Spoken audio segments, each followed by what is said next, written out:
ఈ వీడియో చూస్తున్న ప్రతి ఒక్కరికి నా హృదయపూర్వకమైన వందనములు తెలియజేస్తున్నాను. అలాగే ఈ వీడియో చూస్తున్న ప్రతి ఒక్కరికి నా సుమాంజలి తెలియజేస్తూ ఉన్నాను. ఏది ఏమైనప్పటికీ, ఎక్కడ ఉన్నప్పటికీ, ఏ స్థితిలో ఉన్నప్పటికీ క్రైస్తవ్యంలో ఉన్న మనమందరం ఓన్లీ దేవుని కృపను బట్టే ఉన్నాం. మరి క్రైస్తవ్యం అనే భ్రమలో ఉన్న వాళ్ళందరూ దేవుని కృపను బట్టి ఉన్నారని నేను అనుకోవట్లేదు. వాళ్ళ జాగ్రత్తలను బట్టి అలా ఉన్నారు. ఏ క్షణమును బట్టి ఏం జరుగుతుంది భయమును బట్టి వాళ్ళు అలా ఉన్నారు. సరే, ఈరోజు నేను మాట్లాడబోయే విషయం ఏంటంటే, చాలా రోజుల నుంచి నేను ఒక వీడియో మాట్లాడాలని చాలా అనుకుంటా ఉన్నాను. ఏది ఏమైనా ఒకటి చెప్తున్నానండి, క్రైస్తవుడు ఎప్పుడు కూడా మేలు చేయటంలో వెనుకాడకూడదు. మేలైనది చేతనైనప్పుడు మేలు చేయటకు వెనుకాడకూడదు. మేలైనది చేయనేరుగి అలాగూ చేయవానికి పాపం కలుగు అని గ్రంథం చెప్తుంది. అయితే సంఘం వెలుపటి వాళ్ళకి చేయాలి, సంఘం లోపల ఉన్న వాళ్ళకి కూడా మేలు చేయాలి. అంటే మేలు అని అంటే ఇక్కడ రెండు రకాలు. ఏంటి ఆ రెండు రకాలు అని అంటే, ఆ రెండు రకాలు అని చెప్పేసి నేను 2-3 రిఫరెన్స్లు చూపించి, బైబిల్లో ఉన్న 2-3 వచనాలు చూపించి క్లుప్తంగా మీతో కొన్ని నిమిషాలు మాట్లాడతాను. ఒకటి ఆత్మీయమైన మేలు. ఏంటి ఆత్మీయమైన మేలు? నువ్వు క్రీస్తుని గురించిన మాటలు విని విశ్వసించి మారు మనసు పొంది దేవుడు కుమారుడని ఒప్పుకొని బాప్టిజం పొంది నిజమైన తాను స్వరత్వం ఇచ్చిన తన సంఘం క్రీస్తు సంఘంలో సభ్యుడు అయినప్పుడు నువ్వు క్రైస్తవుడివి. ఏ సంఘంలో పడితే ఆ సంఘంలో, కల్పితమైన సంఘాలు, బైబిల్లో లేని సంఘాల్లో సభ్యత్వం పొందినంత మాత్రాన క్రైస్తవులు కాదు, వాళ్ళు అన్యులతో సమానం, క్రైస్తవులు అనే భ్రమలో ఉన్నారు. ఓకే, ఏంటి ఆత్మీయమైన క్రైస్తవ్యంలో ఉన్న నిజమైన క్రీస్తు సంఘంలో ఉన్న వాళ్ళు మాత్రమే క్రైస్తవులు. వాళ్ళు ఏంటి ఆత్మీయమైన మేలు అని అంటే, వాళ్ళకు చెప్తున్న నేను విషయాన్ని ఏంటంటే, ఏంటి ఆత్మీయ మేలు అని అంటే నువ్వు క్రీస్తుని గురించిన సువార్తను ప్రకటించాలి. ఆయన మరణం సమాధి పునరుత్థానం, క్రీస్తే ప్రపంచానికి క్రీస్తే మనందరి పాపముల నిమిత్తం మరణించాడు. ఈ ప్రపంచానికి ఒక్కడే దేవుడు, ఆయనే యేసుక్రీస్తు అని ప్రకటించాలి. అన్యుల దగ్గర నువ్వు సువార్తను ప్రకటించాలి. క్రైస్తవుల దగ్గర దేవుడు చేసిన ఏదైనా మేలు చెప్పాలి. భౌతికంగా ఏవైతే మేలులు ఉంటాయో అవి చెప్పాలి. ఇక క్రైస్తవులు అనే వాళ్ళందరూ భౌతికంగా ఎన్నో మేలు చేయవలసి ఉంది. క్రైస్తవులు క్రియలు లేని విశ్వాసం మృతం. మరి క్రియలు లేని విశ్వాసం మృతం అన్నప్పుడు మేలు చేయక మానకూడదు కదా, మేలు చేయాలి. అయితే నేను చెప్తున్నాను ఆ విషయం. ఒకసారి పౌలు గారు ఏమి చెప్పినాడో ఒకసారి చూద్దాం. గలతీయులకు రాసిన పత్రిక 6వ అధ్యాయము, గలతీయులకు రాసిన పత్రిక 6వ అధ్యాయము 9 వచనం నుంచి మనం కొన్ని వచనాలు చూద్దాం. గలతీయులకు రాసిన పత్రిక 9వ వచనం, మనము మేలు చేయుట యందు విసుగక యుందుము, మనము అలయక మేలు చేద్దామని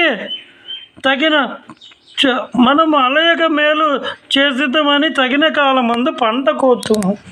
అంటే అలయక చేయాలి, విసుగక చేయాలి. ఇక్కడ మేలు చేయక విసుగక చేయాలి, అలయక చేయాలి, తగిన ఫలయం. అలయక చేయాలి, విసుగక చేయాలి. ఎన్నిసార్లు అయ్యా చేయాలి? ఎన్నిసార్లు మేలు చేయాలి? ఇప్పుడు ఒక ఉదాహరణ చెప్తానండి. అంటే ఇది నేనేదో బయట విషయాలు కోట్ చేయాలని నేను చెప్పటం లేదు, కానీ నా లైఫ్లో దాదాపుగా 2019 లాస్ట్ డిసెంబర్ నుంచో 2020 నుంచో నాకు ఎగ్జాక్ట్లీ ఇయర్ నెల గుర్తులేదు. అప్పటి నుంచి ఇప్పటి వరకు ప్రతి నెల ఒక సువార్తికుడు, ఒక బోధకుడు, ముందుగా ఒక సహోదరుడు, ఒక క్రైస్తవులు, ఇప్పుడు డైరెక్టరు ప్లస్ ఒక సువార్తికుడు ఆయన అయ్యి ఉన్నారు. ఆయన నాకు మేలు చేస్తున్నారు. చెప్తున్నాను, ఇప్పుడు వచ్చే జాబ్ లేదండి. MBA చేశాను, జాబ్ లేదు. సో ఏదో ట్రైనింగ్ చేశాను, ఒక 2 ఫ్యామిలీలు అలా నడిపిస్తున్నాను. 3 ఫ్యామిలీలు, ఏదో ఒక 20 మంది, 25 మంది, 30 మంది దాకా ఉంటారు. కానీ కానుకలు కూడా సరిగా రావటం లేదు. కానీ చదువుకోవడానికి జాబ్ లేదు, ఫంక్షన్తోనే సరిపోదు. మరి ఆయన సహాయం చేస్తున్నారు. ఓకే, అయితే ఆత్మీయంగా మేలు పొందాలి, ఆత్మీయంగా మేలు చేయాలి, ఇటు భౌతికంగా కూడా మేలు చేయాలి.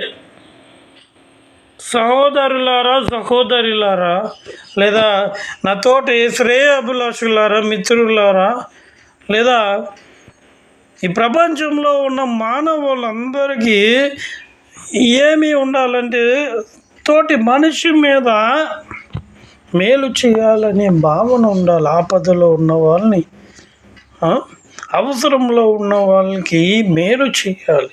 అయితే ఇంకొక వచనం ఆ కింద, కాబట్టి మనకు సమయం దొరికిన కొలది అందరి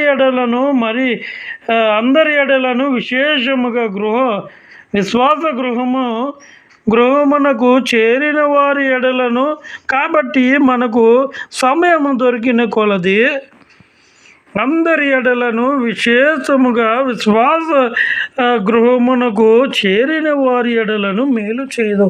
అంటే ఇక్కడ ఏమంటున్నాడు? అందరి ఎడలలో మేలు చేయాలి. సంఘంలో, క్రీస్తు సంఘాలలో ఉన్న విశ్వాసులకి మేలు చేయాలి. ఎందుకు నేను ఇక్కడ పసిఫిక్గా నొక్కి మరీ చెప్తున్నాను, మెన్షన్ చేసి, క్రీస్తు సంఘం వాళ్ళు మాత్రమే క్రైస్తవులు. ఈ ప్రపంచంలో మిగతా చర్చ్ అనబడిన వాళ్ళు క్రైస్తవులు కాదు, క్రైస్తవులు అనే భ్రమలో ఉన్నారు. రైట్? బైబిల్ పట్టుకుంటారు, బైబిల్లో లేని మాటలు చెప్తారు, ఉన్న మాటలు పెట్టు కథలు చెప్తారు, కల్పన కథలు చెప్తారు.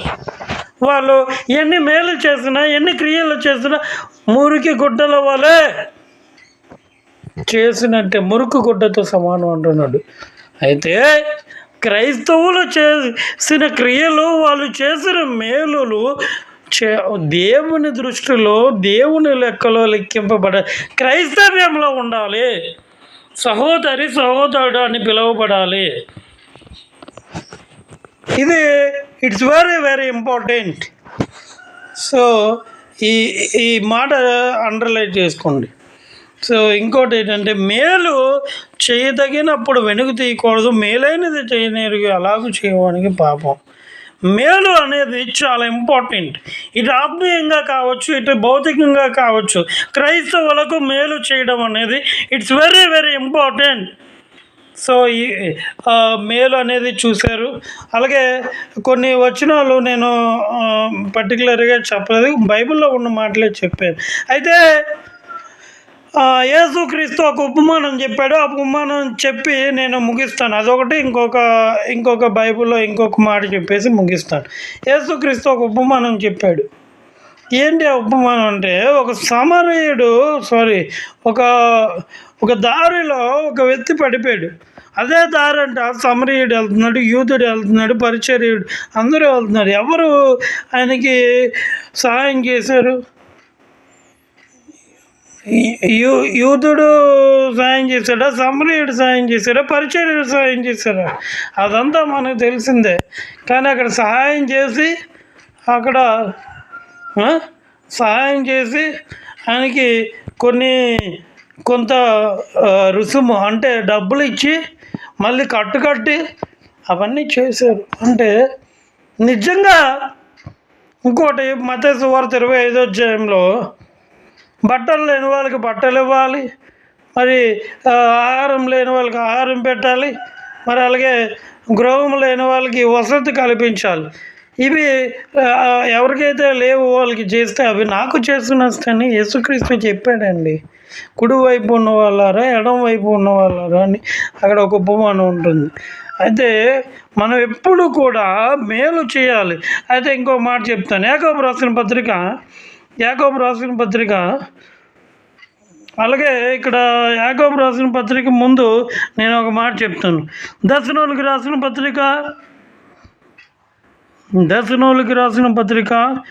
5వ అధ్యాయం 16వ వచనం 16-17 ఎడతెగక ప్రార్థన చేయుడే ప్రతి విషయమునందు కృతజ్ఞతలు చెల్లించుడే. అలాగూ చేయుట యేసుక్రీస్తు మీ విషయంలో దేవుని చిత్తం. ప్రతి విషయంలో మన కృతజ్ఞతలు దేవునికి తెలియజేయాలి. అలాగే యాకోబు రాసిన పత్రికలో ఇంకొకటి నేను చెప్తాను. యాకోబు రాసిన పత్రిక